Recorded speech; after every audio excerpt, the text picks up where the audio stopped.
What's going on, guys? Welcome back to the Lock and Cash podcast. It's Tuesday, December 23rd, the evening of Tuesday, December 23rd. We're approaching Christmas, the holidays. Merry Christmas, happy holidays to those of you watching. We're approaching week 17 of the NFL season. A mere 2 weeks left in the regular season before we start talking about playoff matchups. So excited for that. These last couple of weeks, I don't love because of all the uncertainty with teams that are not playing, no quarterback missing, all this. We'll try to do our best, but it's going to be tough here in week 17 to find a lot of spots that I love. Week 16 was not the week for me. I'm going to quickly run down to you guys who don't know what happened to me in week 16. Let's start on Thursday Night Football. Rams money line. I thought I had a lot of value. I grabbed the Rams money line. They're up 17 points in the fourth quarter. Obviously, go to overtime, blow the lead, overtime, go up 7 in overtime, lose the game on a 2-point conversion in overtime. Okay. Fast forward to Saturday. I have the Packers again, money line. Good value play, I thought again. Up 10 points with 2 minutes to go. Of course, field goal, onside kick recovery, touchdown, lose in overtime. And lose in overtime with 4th and 1 conversion where they turn it over. Lose in overtime. Okay. Fast forward to Sunday.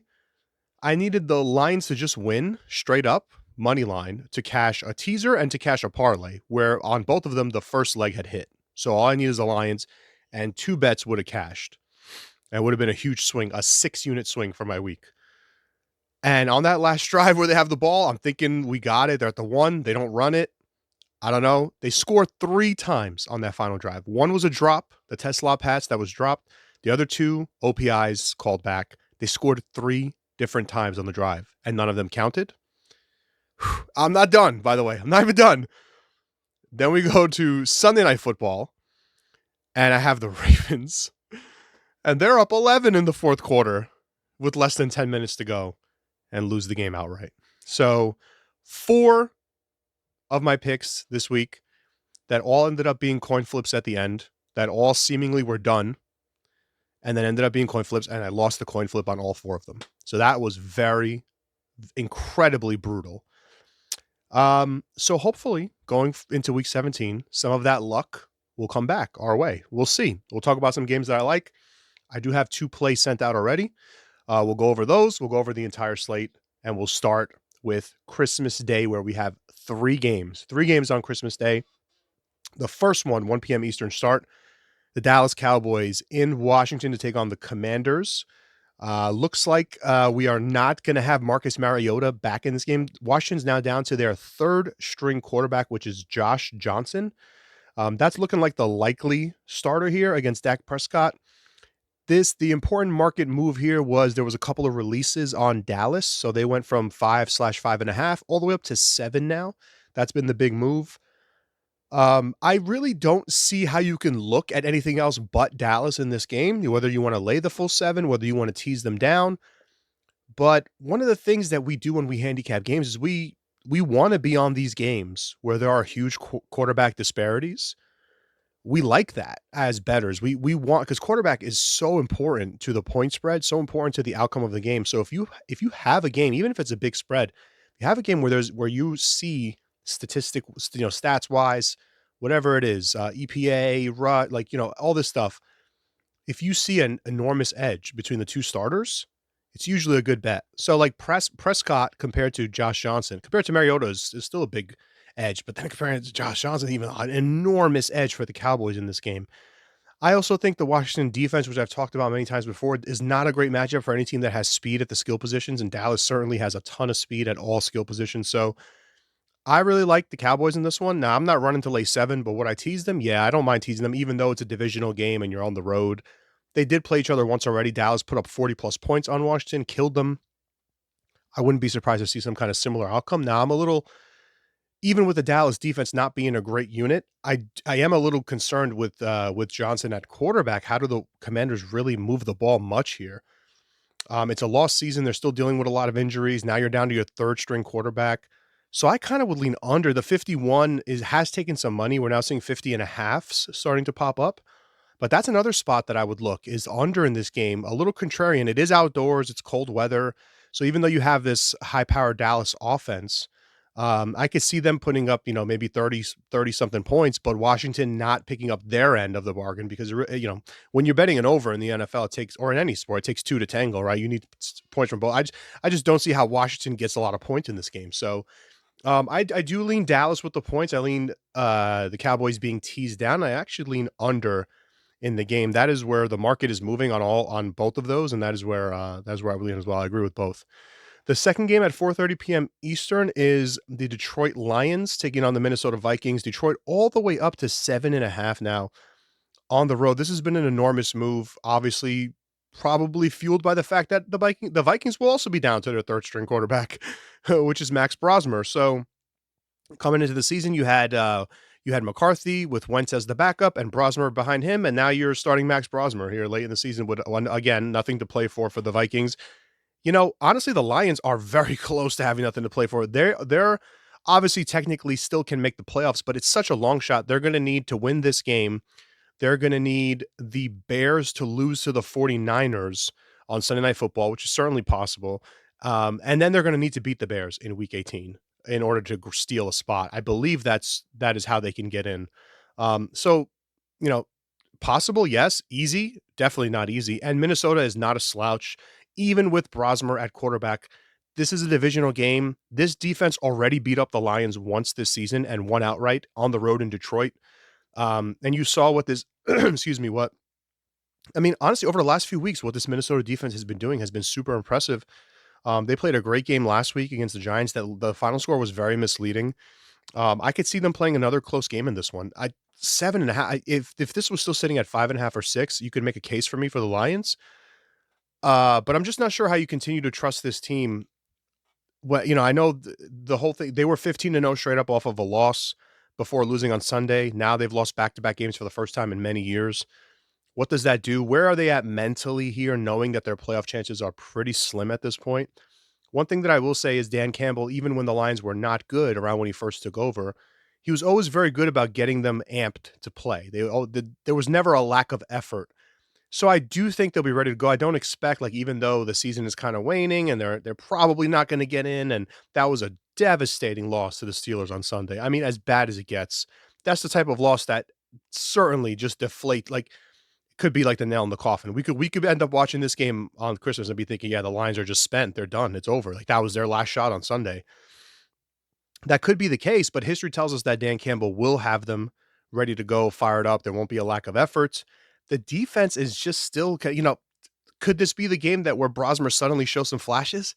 I wouldn't be surprised because the Lions have just been that inept on defense over the last several weeks.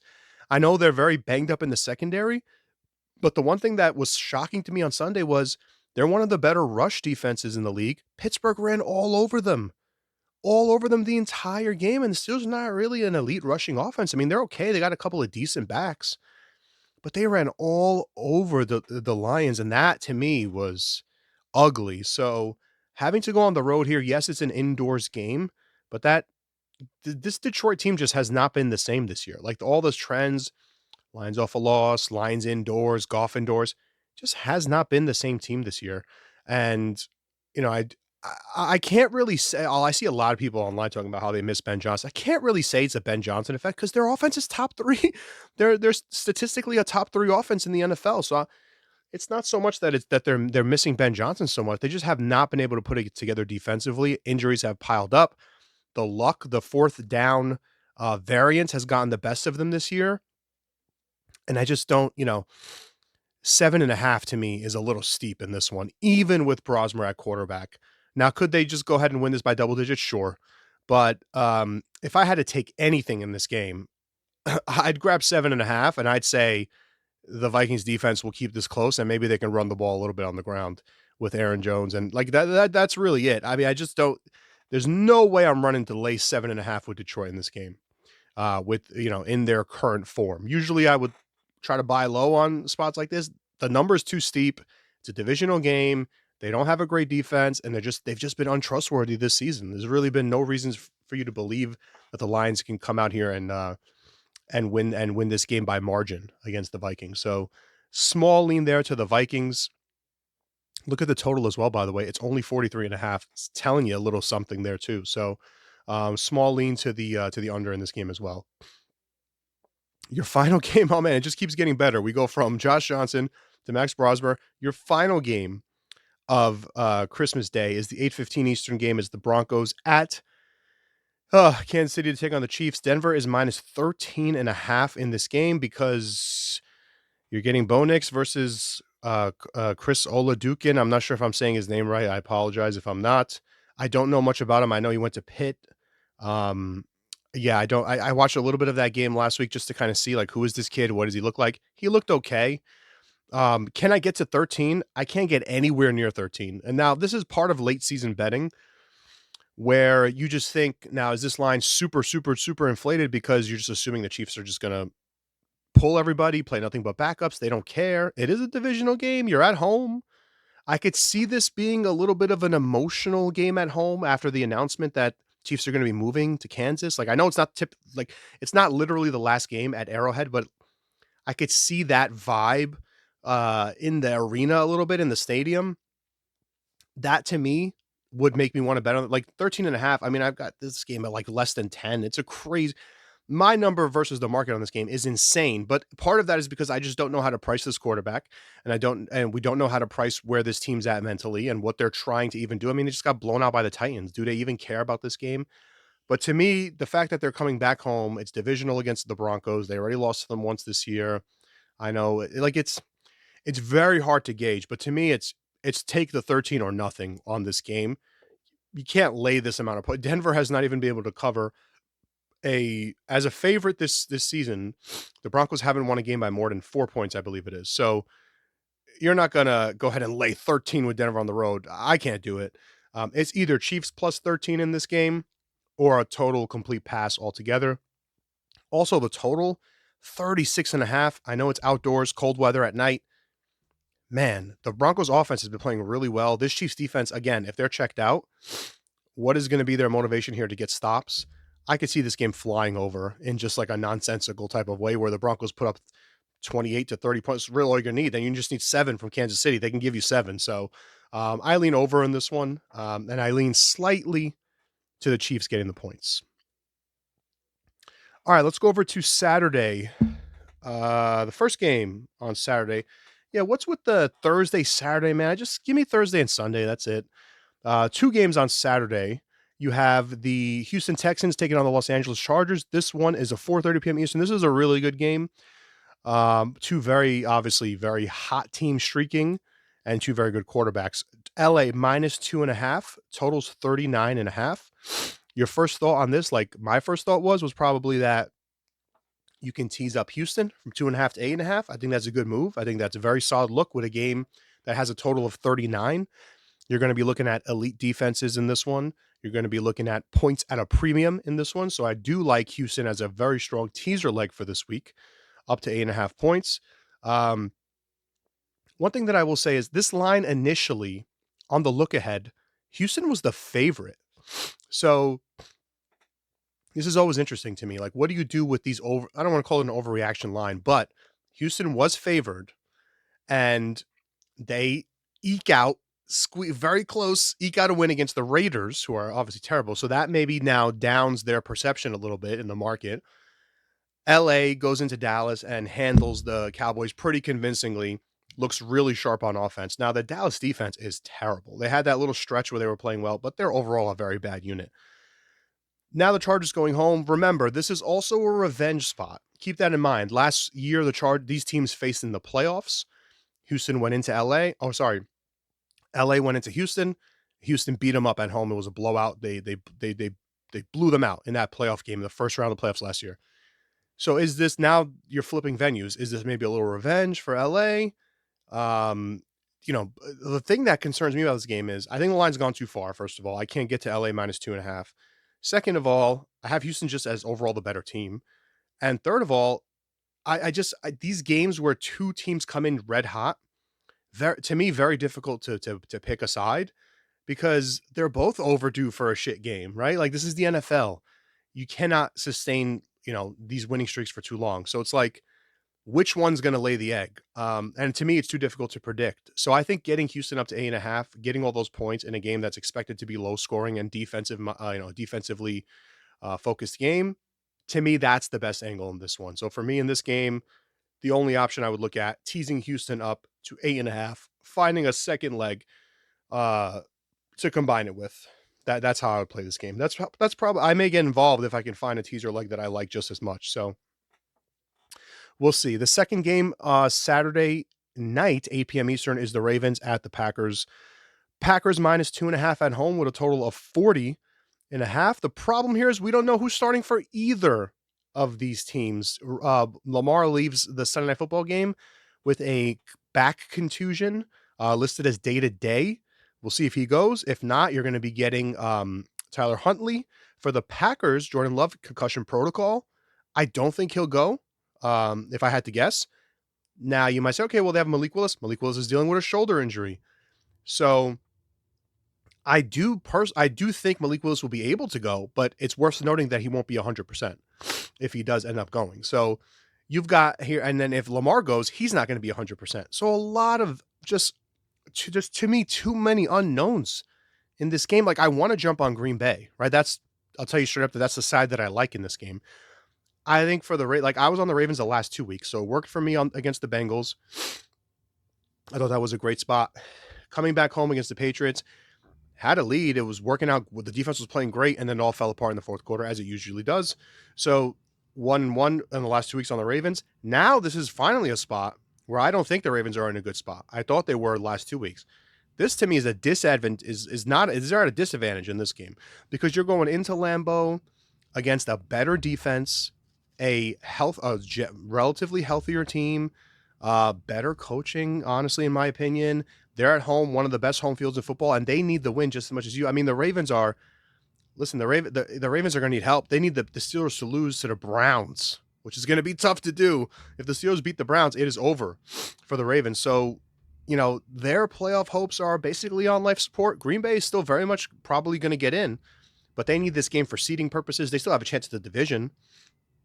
So, high motivation on both sides, but a much more realistic chance that the Packers get in versus the Ravens. So, I just think you have too many advantages on the Packers side for this to be below a field goal. Now, even if it's Malik Willis, I still think you should be at least 3. And if it's Jordan Love, I would make this 3.5 or 4.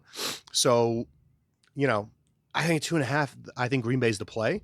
My only problem here is, am I getting Lamar? Now you must, if Lamar's out, this is going to skyrocket. So you'd have to jump on this now. I mean, this is not going to be 2.5 if Lamar Jackson's out. So the line is implying to you that you're getting Lamar Jackson versus Malik Willis. That's what this point spread is saying. First, based on how I rate quarterbacks, this line is saying Lamar versus Willis is what you're getting. If that's the matchup, I like Green Bay minus 2.5 because Malik Willis is one of the best backups in the league. He knows the system. He came in last week with no hesitation. Then they didn't miss a beat. He looked excellent, both throwing and running. So I would go with the Packers in this one. My only concern here is that maybe he's not 100%. So just keep that in mind. High variance in this game, lots of unknowns. Wouldn't be surprised if it comes down to a field goal at the end. And that's just, if you're going to sweat that out, it's just something you have to live with, right? So lean to the Packers in that Saturday night game. All right, over to Sunday. The first game up is the Arizona Cardinals in the 1 p.m. window, taking on the Bengals in Cincinnati. We got Cincy minus 7 in this game. Kind of a high number with a total of 53.5. I really think the only way that you could play this game, guys, is betting the over. Both teams are going to be very pass heavy. You know what Brissett wants to do. You know what Burrow wants to do. The Cardinals can't stop anybody. Joe Burrow is going to have a lot of success passing the ball to Chase and Higgins in this one. They're going to score a bunch of points. The Bengals offense, when fully healthy, is such a good offense. They just can't stop anybody. And again, that goes back to the other side. Arizona is probably going to be playing from behind. They're going to have to throw the ball as well. And I think this is a dead over game. I think 53.5, even at 54.5, I think this game flies over. So I lean strongly to the over. In terms of the spread, while I do lean Cincinnati slightly, I don't see any value on the number. I've got this much closer to 5. And maybe I'm not downgrading the Cardinals enough. I mean, they've had a pretty rough end to this. I mean, 3-9. This team was, at one point, the Cardinals were 3-5, 3-6, but they had lost 3 or 4 games by a one possession. Like, they could have easily been like a 5-3 team. Now they're sitting at 3-9, man. The wheels have totally fallen off, for or 3-10, whatever it is they are. They've totally fallen off for the Arizona Cardinals. So, there's strong lean here to the Bengals, but much, much stronger lean, in my opinion, to the over. I don't have too much else on this game. I just think it's gonna be a lot of points. All the data says lots and lots of points in this game. All right.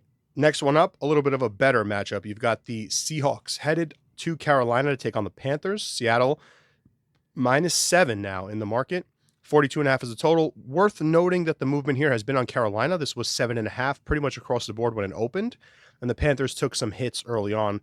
We did see a 6.5, by the way, for a very little bit, but it was bought back up to 7. So it looks like we're going to settle in here at 7. Um, you know, this is a very interesting game because, well, several reasons. So let's look at the Seattle Seahawks situation first.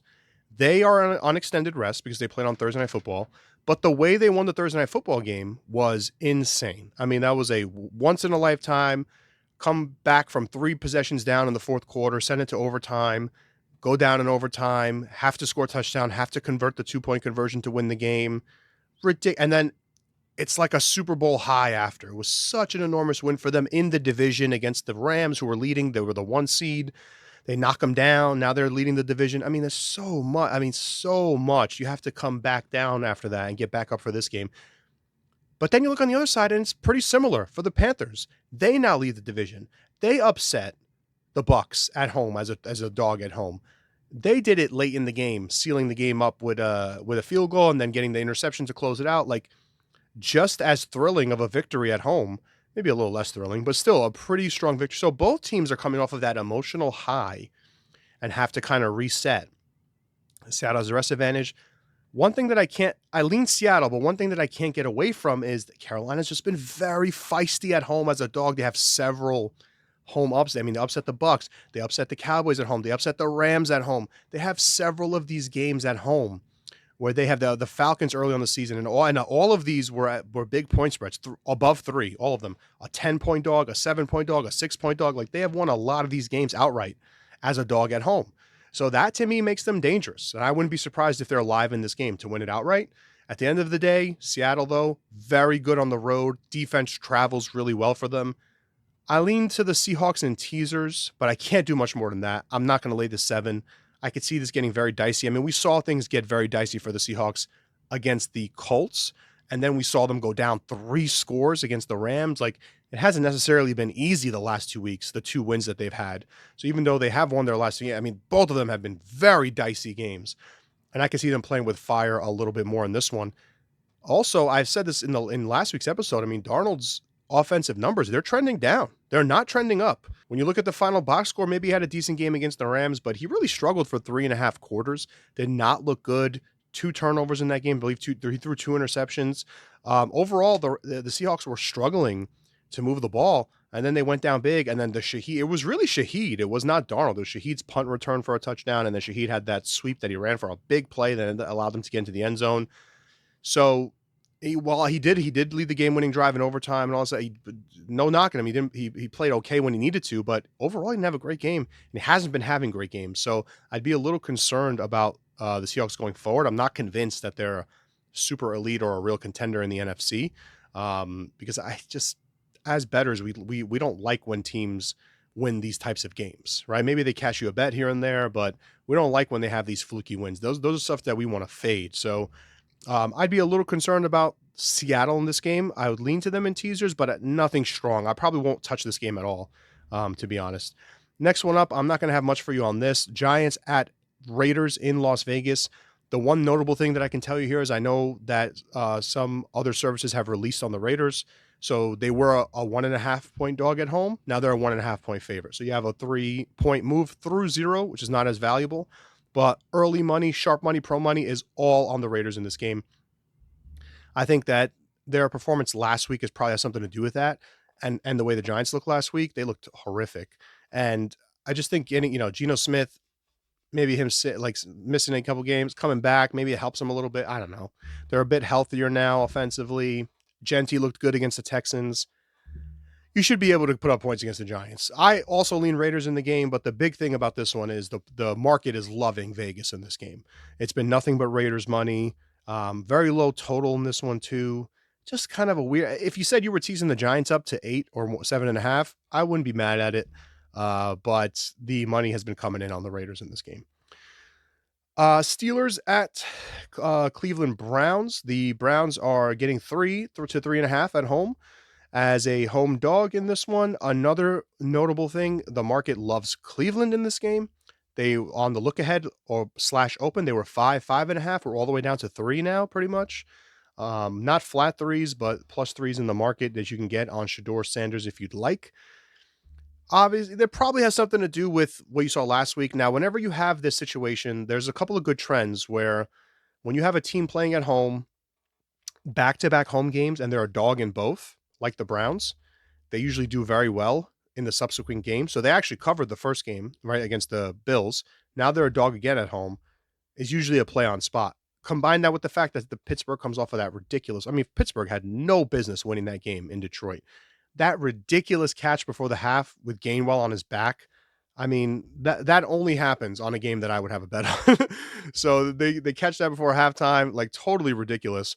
And then all the stuff that happened at the end of the game, the big runs, like such an insane game. So to come back from that game and then have to lay points on the road in a divisional game is a very shaky spot. The last time Pitt was a road divisional favorite, they lost outright at the Bengals. Remember that. So this could certainly be a spot, and they would be doing, the Ravens need to win on Saturday, obviously, but this game also hinges on that, by the way. So, like, if the Packers win on Saturday, the Steelers, I believe, don't need to do anything. Like, they can just sit their starters in this game and they could just rest up, basically, maybe play a half or something. So that also is probably why the market's moving towards Cleveland. A lot of these playoff implication type situations this week that make it very complicated. But basically, because you have the Ravens playing on Saturday, if they were to lose first, this game doesn't mean anything for the Steelers. Essentially, they lock up the division if the Ravens win on Saturday. So keep that in mind. If you want to bet this one, maybe wait, especially if you think that if you think the Ravens are going to win, you might want to try to bet Pittsburgh at the flat 3 instead if you like them in the game. Like, there's all types of scenarios you have to work out in your head. I personally think the Ravens lose. So if I was going to bet this game, I would try to grab 3 in the hook with Cleveland instead of trying to wait and see if the Ravens win. But they are a 2-point dog, the Ravens, so they could win.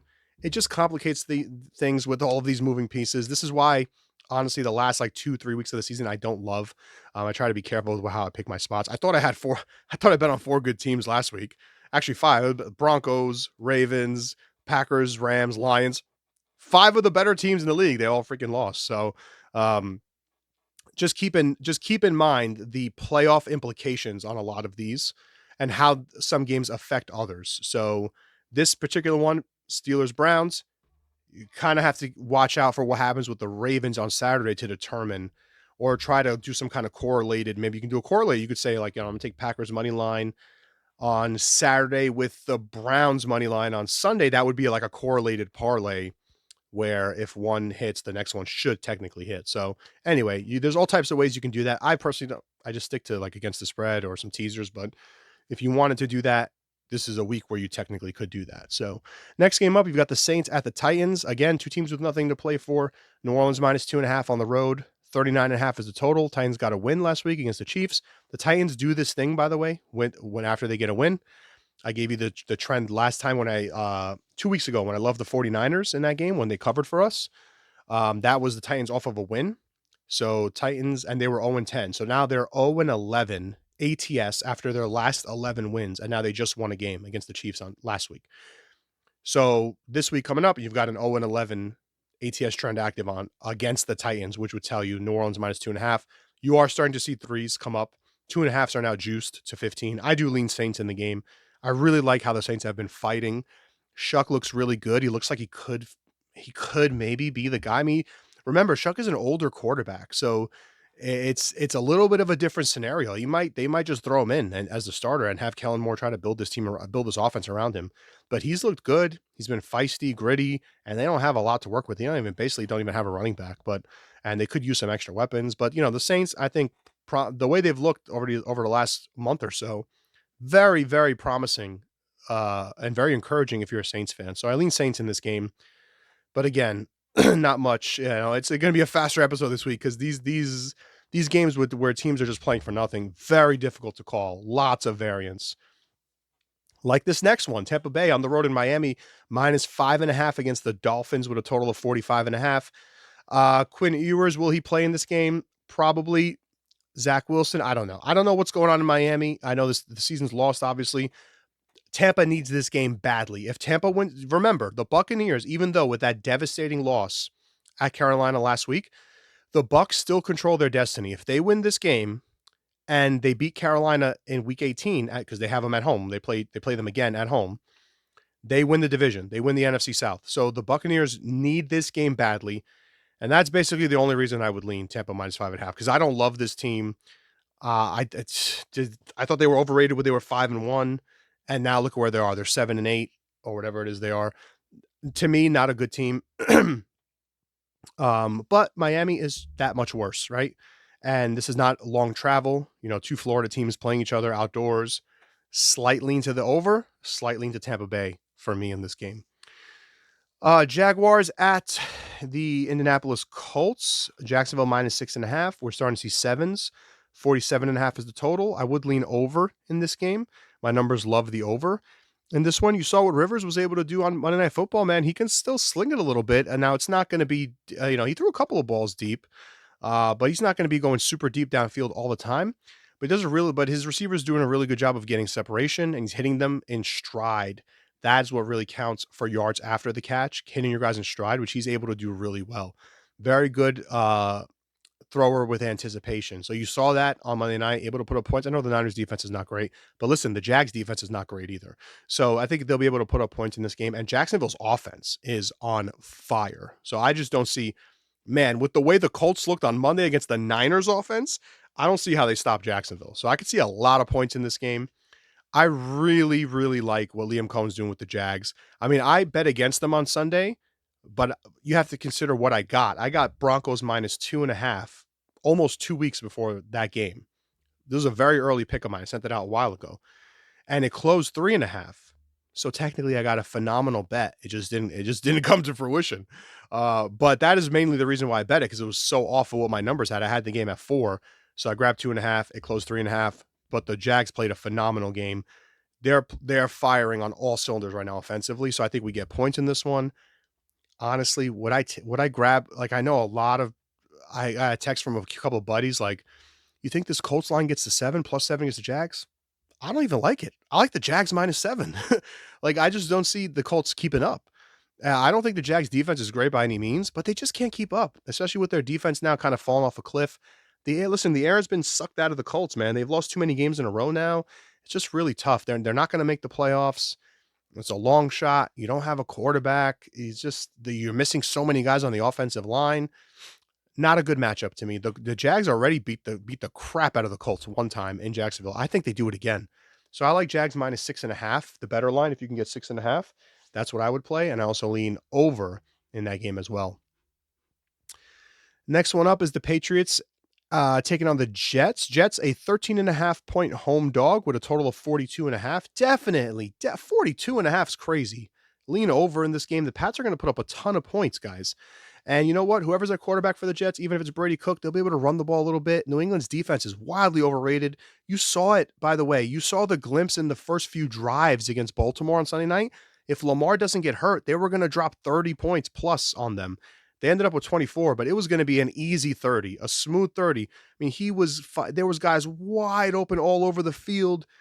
Lamar was throwing dots all. It was a vintage Lamar opening drive. The second drive too, it was happening, but then Henry fumbles the ball away, of course. It was about to be 14-0 like that in that game. So I think New England's defense is overrated. Henry still ran for like 180 yards on them. The Jets can run the ball all day in this game, and I think the Pats are going to sling it all over the Jets. So I lean strongly to the over. I also lean, even though I just said I think the Jets can have some offensive success, but I think they're not going to be able to stop them. So I lean the Pats as well, -13. This was 12.5, by the way. So worth noting, the market bought this up. I know of one service that did release New England -12.5. So to me, the Patriots at 13 or better. I wouldn't lay the 13 in the hook, but 13 or better. I like the Pats, and I like the over in this game. Favored in the over are usually correlated. Dog and the under are usually correlated. So to me, I think this is a dead nut game where it's like favorite and the over, where it's going to be like, I don't know, like 38 to 14 or something like that. I could see that being the type of game this is. So 35-14, whatever. But definitely like the Patriots and the over in that game. All right, next one up is a really good game between the Eagles and the Buffalo Bills. You know what's funny is that there's only a couple of 4 p.m. games. This is one of the 4 p.m. games. Buffalo -1.5 right now. 43.5 is the total. Now you might be thinking that total, like I thought, sounds pretty low, but it's weather related. So you're expecting snow in Buffalo for this game, and you're expecting 20-mile-per-hour winds. That's going to really impact passing. Now we know the arm that Josh Allen has. He can cut it through basically, unless it's a literal tsunami or blizzard, he can throw the ball. But this Eagles defense obviously is very good. And the last couple of defenses that the Bills have played have not been that good, right? The Cincinnati Bengals that had come all the way back in that game. And like I said, New England, they put up 35 points on them, but they gave up 31 points.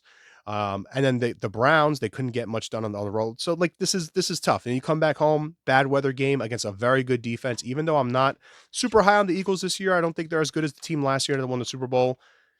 It's still a very good defense. That's one thing you have to give them. Now, how much is it going to help getting Lane Johnson back? The numbers say that it should help with the running game, specifically with Saquon. Saquon's not had the season that he had last year.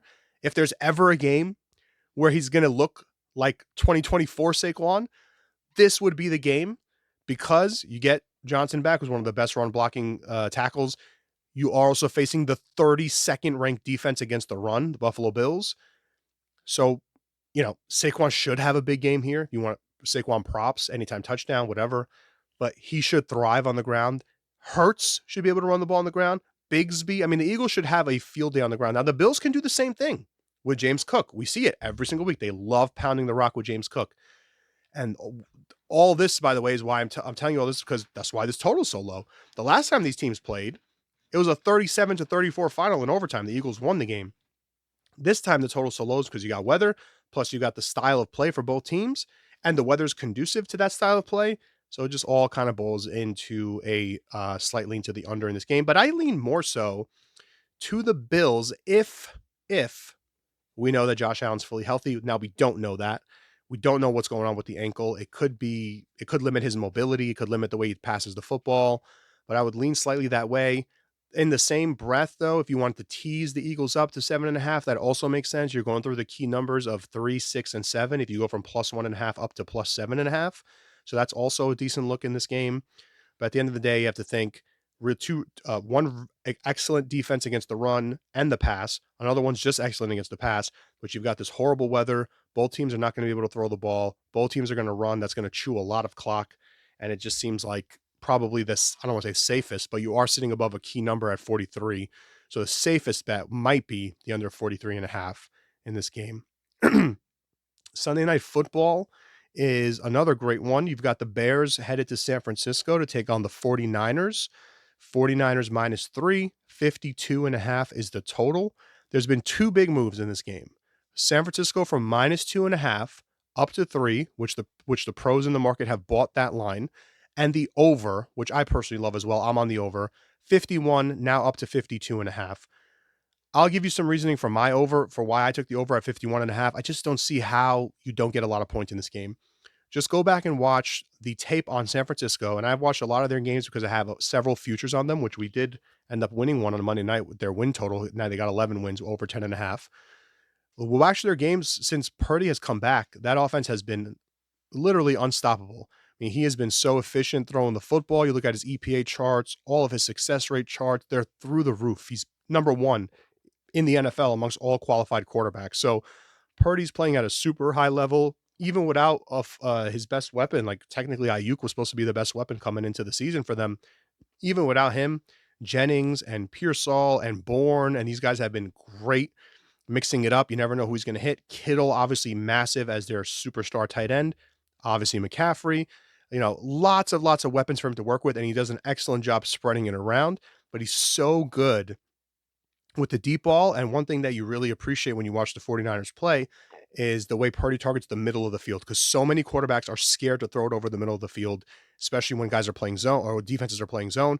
but he does not care. He'll go to sideline and go right over the middle of the field and trust his guys to make plays. And that is when you watch, it's something that you notice that separates their offense from other offenses. So I think against this Bears defense that is overrated, that does not do a great job of stopping the pass or the run, I think they can have a field day in this game in terms of points. And it's at home at night. Great spot for the Niners, even though they're on short rest. And the other side, the Niners defense cannot stop the run. Now, it did not matter against Indy because they were playing from way ahead and the Colts had to throw a lot. But even when the Colts threw a lot, they got yardage. They got points. I mean, they put up 44-year-old Phillip Rivers put up 28 points on them, almost 30 points. I don't see why the Bears can't do the same thing, especially with the way they run, with the way they utilize play action, with the way Williams can throw on the run when he's moving. I think you get points, points, points in this game. I think both teams clear 30 in this one. I lean slightly to the Niners. If I could get back to 2.5, I wish I would have taken it. So this is across the board at 3 now. If we get back to 2.5, I'll be on San Francisco. But for now, really like the over, playable to 54 in this game. The over 52.5 with the Bears and 49ers. Your Monday Night Football game is the Rams taking on the Falcons. This one's all over the place. You've got 8s, 8.5s. You can find a 7.5 juiced. You can find a 9. So it's pretty much everywhere in this one. But the Rams are road favorites against the Falcons with a total of 49.5. I think you have a really good spot here for LA. I talked about early to begin the show about how the Rams had that 3-possession lead against the Seahawks in the fourth quarter, ended up blowing it, losing in overtime. That's as bad a loss as you'll ever see. If you go back all 18 weeks of the NFL season, that's going to be right there. Top 2, top 3 worst losses of the season. So to have to come back from that, you're going to need extra time to reset. That's exactly what they get, right? They get extra 10 days off, almost like a mini bye. Perfect for McVay to refocus the group. And he's really good at doing that. He has an excellent record on extended rest in his career. Now you're in prime time on Monday Night Football. And now here's to me, the best part of it is you're playing a well below average Falcons team that has won 2 games in a row. So they've won back-to-back games, one of them as a dog with an upset. The other one, who did they beat? They beat the Cardinals as a small favor on the road. So they win 2 straight road games, Buccaneers, Cardinals. Now they come back home. Perfect flat spot for the Falcons, who are not going to be able to handle this Rams passing attack, especially indoors.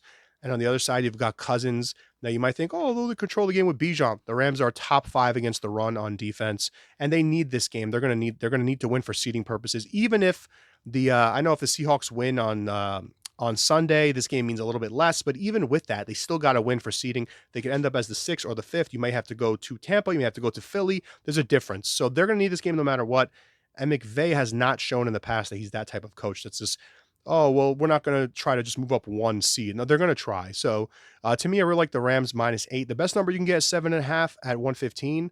But I think the spot here, and plus the Rams on the road as favorites. I mean, they're north of 60% with McVay and Stafford when they're laying chalk on the road. So I think overall, great spot to back the Rams off a bounce back. I mean, listen, you're getting the best team in the league at, I think, a reasonable price. I make this line 9.5, by the way. So you're getting the best team, clearly, so far in the NFL at a reasonable price off of a pretty bad loss, and they got extended rest, and it's a mediocre opponent. I think this is going to look like the game where they went on the road to San Francisco. They blew their doors off. They went on the road to Arizona, blew their doors off. And that was Mac Jones with San Francisco in that game. So it was like more of a weaker team.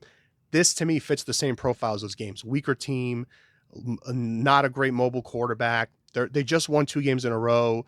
Now they come back home. You have the coaching advantage, quarterback advantage, defensive advantage. I call that the trifecta. So I really like the Rams -8 in this game.